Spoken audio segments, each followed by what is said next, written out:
Hello বন্ধুরা, আশা করি সকলে ভালো আছেন। খানিকটা মেথি পাতার সাথে এক টুকরো মাছ দিয়ে দেখুন, অসম্ভব টেস্টি একটা রেসিপি তৈরি হয়ে যাবে। আগে হয়তো এরম ধরনের রেসিপি আপনারা কোনো দিনই খাননি। আপনারা শেষ পর্যন্ত ভিডিওটা দেখুন, দেখলে অবাক হয়ে যাবেন যে এমন রেসিপিও বানানো যায়। চলুন তাহলে কথা না বাড়িয়ে চটপট রেসিপিটা বানিয়ে ফেলি। আমি একটা প্যানের ভেতর জল গরম করতে দিয়ে দিয়েছি। জলটা যদি বেশ ফুটে উঠেছে যখন 1/4 টি চামচ মতো লবণ দিয়ে দিলাম, আর দিয়ে দিচ্ছি খানিকটা লেবুর রস। এই 5-6 ফোঁটা হবে। এবার এটাকে ভালো করে মিশিয়ে নিচ্ছি সব কিছু। এবার আমি এক টুকরো কাতলা মাছ দিয়ে দিচ্ছি। এক টুকরো কাতলা মাছ দিয়ে কিন্তু পুরো পরিবারের জন্য দারুণ স্বাদের একটা রেসিপি তৈরি হয়ে যাবে আজকে। এটা ঢাকা দিয়ে দিচ্ছি মিনিট 2-এর জন্যে। 2 মিনিট বাদে মাছের পিসটাকে আমি একটু উল্টে দিচ্ছি, যাতে ভালোভাবে মাছটা সেদ্ধ হয়ে যায়। আরও ঢাকা দিয়ে মিনিটখানেক একটুখানি ফুটতে দেব। 1 মিনিট বাদে গ্যাসের ফ্লেমটা অফ করে দিয়েছি। মাছটা দেখেই মনে হচ্ছে সেদ্ধ হয়ে গেছে। একটা চিমটার সাহায্যে আমি এটাকে অন্য একটা পাত্রের ভেতর তুলে রাখছি, একটু ঠান্ডা করতে দেব। একটু ঠান্ডা হয়ে গেছে, হাত দিয়ে ধরতে পারছি। এবার আমি মাছের কাঁটাগুলো বেছে নেব। খুব যত্ন করে মাছের কাঁটাগুলো বেছে নিতে হবে, তাহলে কিন্তু রেসিপিটা খেতে সুন্দর লাগবে। এটা বাছতে বেশি সময় লাগবে না, মিনিট 2-এর মধ্যেই কিন্তু মাছের কাঁটাগুলো বাছা হয়ে যাবে। দেখুন, মাছের কাঁটাগুলো সব বেছে নিয়েছি। এবার মাছটাকে আমি সরিয়ে রাখছি। আমি খানিকটা মেথি পাতা নিয়ে নিয়েছি। মোটা মোটা ডাঁটাগুলো আমি ফেলে দিয়েছি, ওগুলোই তেতো হয়। কচি ডাঁটাগুলো রেখে দিয়েছি। এবার মেথি পাতাটাকে আমি কুচি কুচি করে কেটে নিচ্ছি।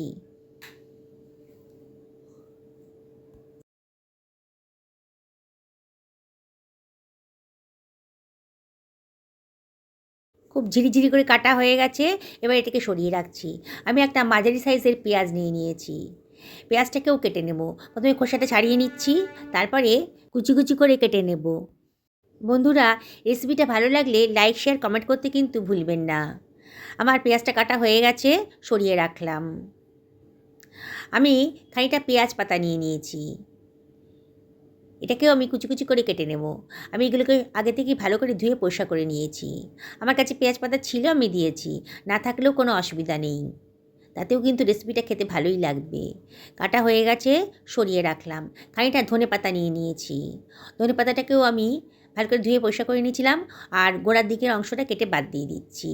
ধনে পাতা দিলে পরে কিন্তু দারুণ সুন্দর একটা টেস্ট আসবে, তা চেষ্টা করবেন একটু ধনে পাতা দিতে। ধনেপাতাটাও কাটা হয়ে গেল। এবার এটাকে আমি সরিয়ে রাখছি। আমি একটা পাত্রের ভেতরে কেটে রাখা মেথির পাতাটা নিয়ে নিয়েছি। এবার দিয়ে দিচ্ছি পেঁয়াজ পাতাটা, তার মধ্যে দিয়ে দিচ্ছি রাখা পেঁয়াজটা। এবারে এর ভেতর দিয়ে দিচ্ছি ধনেপাতা কুচিটা।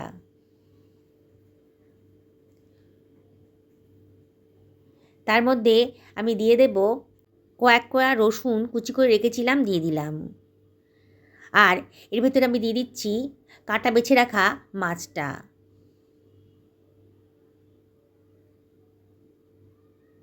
পুরোটাই দিয়ে দেব।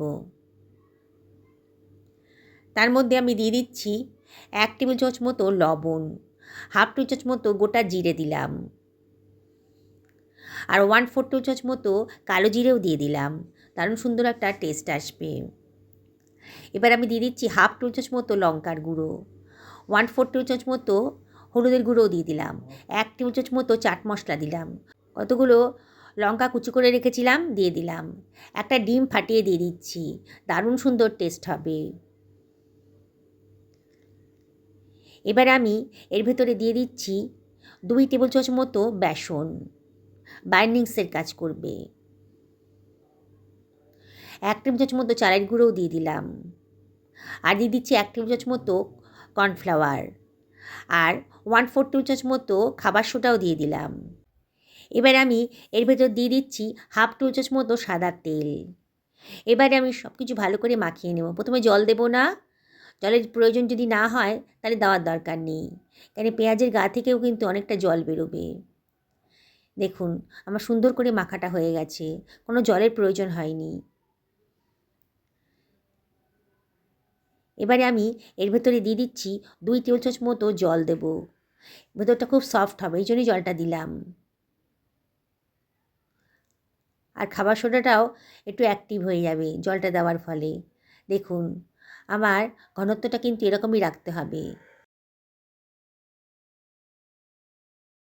আমি একটা ফ্রাই প্যানে তেল গরম করতে দিয়ে দিয়েছি। 6 টেবিল চামচ মতো সর্ষের তেল আমি গরম করতে দিয়ে দিয়েছি। তেলটা বেশ গরম হয়ে গেছে যখন, তখন গ্যাসের ফ্লেমটা লোতে করে আমি হাতে করে একটু করে ব্যাটার নিয়ে ছোটো ছোটো বলের মতো করে দিয়ে দিচ্ছি। এইভাবেই ভেজে নেব। বন্ধুরা, রেসিপিটা কিন্তু অসম্ভব টেস্টি আর হেলদিও বটে। মেথির পাতার উপকারিতা আপনারা সকলেই জানেন। আর মাছও কিন্তু হাই প্রোটিনযুক্ত। তাহলে আজকের এই রেসিপিটা বানানো হচ্ছে প্রচণ্ড প্রোটিনযুক্ত একটা রেসিপি। এই রেসিপিটা বাড়ির বড় থেকে ছোট সবাই কিন্তু দারুণ মজা করে খাবে। আমি ওপর থেকে একটু তেল ছিটিয়ে দিচ্ছি। দেখুন তাহলে কিন্তু খুব সুন্দর করে ভাজাটা হয়ে যাবে। গ্যাসের ফ্লেমটা এই সময় মিডিয়াম টু লোতে রেখেছি। এবার আস্তে আস্তে একটা চামচের সাহায্যে এগুলোকে উল্টে পাল্টে দেবো। দেখছেন তো বন্ধুরা, বানানোটা কতটাই সহজ। আগে হয়তো এরম ধরনের রেসিপি আপনারা কোনো দিনই খাননি। তাই আপনাদেরকে রিকোয়েস্ট করব, একদিন অবশ্যই বাড়িতে এটা বানিয়ে ফেলবেন। এরম একটা স্ন্যাক্স তৈরি করতে পারলে কিন্তু বিকেলে চায়ের আসরটা একেবারে জমে যাবে। হঠাৎ করে কোনো অতিথি এসছে, বাড়িতে এক টুকরো মাছ আছে কি, তাহলেই এটা বানিয়ে ফেলতে পারবেন। একেবারে নতুন ধরনের, যাকে খাওয়াবেন না সেই কিন্তু জিজ্ঞেস করবে রেসিপিটা, এত সুন্দর টেস্টি রেসিপি কী করে বানিয়েছেন। দেখুন বন্ধুরা, আমার কিন্তু এগুলো ভাজা হয়ে যাচ্ছে। আমি উল্টে পাল্টে এপিট ওপিট করে ভালো করে ভেজে নিচ্ছি। গ্যাসের ফ্লেমটা কিন্তু মিডিয়াম টু লোতেই রেখে দিয়েছি, তাহলে ভেতরটাও ভালো করে ভাজা হয়ে যাবে। যেসব বন্ধুরা আমার রেসিপিটা দেখছেন এখনও আমাকে সাবস্ক্রাইব করেননি, তাদেরকে আমি একান্ত রিকোয়েস্ট করছি আমার চ্যানেলটা সাবস্ক্রাইব করার জন্যে। পাশে থাকা বেল আইকনটা অবশ্যই ক্লিক করে দেবেন, তাহলে আমি যখন কোনো রান্নার ভিডিও আপলোড করব তখন কিন্তু আপনাদের কাছে নোটিফিকেশানটা চটজলদি চলে যাবে। দেখুন আমার ভাজাটা হয়ে গেছে। এবার আমি একটা চিমটার সাহায্যে একটা স্ট্যান্ডারের মধ্যে এটাকে নিয়ে নিচ্ছি। তেলটা যত সম্ভব ঝরিয়ে নিয়ে এটা আমি তুলে রাখবো। দেখুন বন্ধুরা, আমার প্রথম ব্যাচের পকোড়াগুলো ভাজা হয়ে গেল। আমি আবারও বাকি ব্যাচের পকোড়াগুলো এরম করে ভেজে নেব। দেখছেন তো বন্ধুরা, কত টেস্টি আর হেলদি রেসিপি কত অল্প খরচের ভেতর তৈরি হয়ে গেল। এরকম একটা রেসিপি থাকলে সন্ধ্যেবেলা কিন্তু আর রোজ রোজ মুড়ি চানাচুর খেতে হবে না। একবার যদি বানান না বন্ধুরা, তাহলে কিন্তু বারে বারে কিন্তু এটা আপনাদের বানিয়ে খেতে ইচ্ছা করবে।